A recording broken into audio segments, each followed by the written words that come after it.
ભચક સૈનોદભાઈ છે. હું ધોરણ 7 અભ્યાસ કરું છું. ચમકતી સન 57 में वह तलवार पुरानी थी, खूब लड़ी वो मर्दानी वो झांसी वाली झलकारी थी.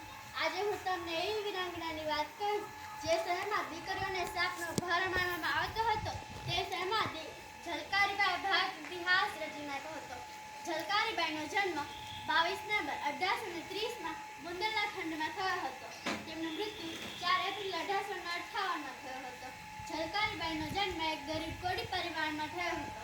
ઝલકારીબાઈ નાના હતા ત્યારે તેમના માતાનું મૃત્યુ થઈ ગયું હતું. તેથી તેમના પિતાએ તેમના દીકરાની જેમ ઉછેરી હતી અને ઘોડેસવાર અને હાથે ચલાવવાની તાલીમ આપી હતી.